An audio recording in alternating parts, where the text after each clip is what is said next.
weapon there, and that's don't know any of the Secret details. Service Some and law people are saying it enforcement was a going through paintball collecting gun, but evidence, find the apparently weapon, try and find President the Trump's perpetrator. been shot I in the wouldn't be ear. surprised Former President if, Trump. somebody's talking about doing some sort of test on everybody's hands. Crazy stuff, times we're living in. Powder residue or something like that. Not shocked by this.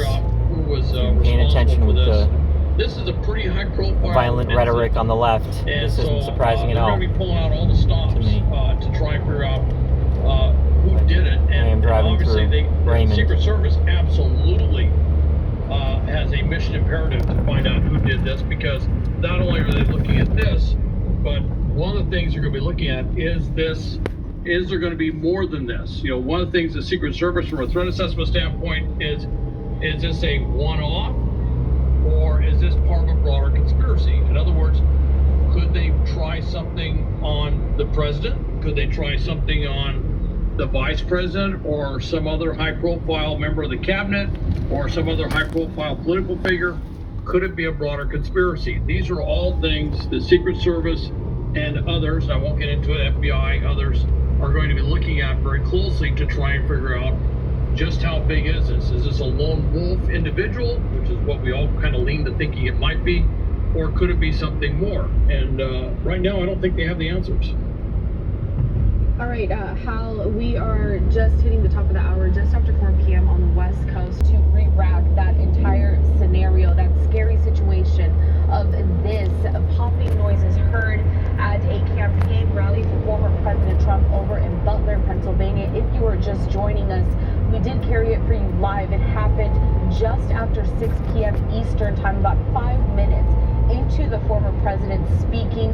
Let's watch as this entire chaos unfolded.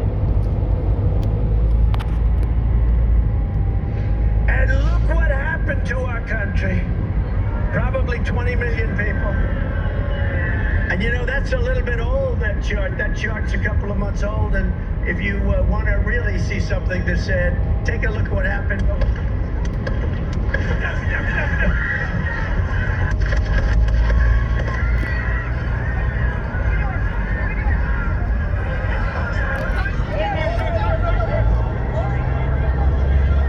And first responders for their quick action during this heinous act. He is fine and being checked out at a local medical facility. More details will follow. I'd like to bring once again into the conversation national security expert, also counterterrorism expert, and someone who has worked with the Secret Service. We have Hal Kemper joining us live again.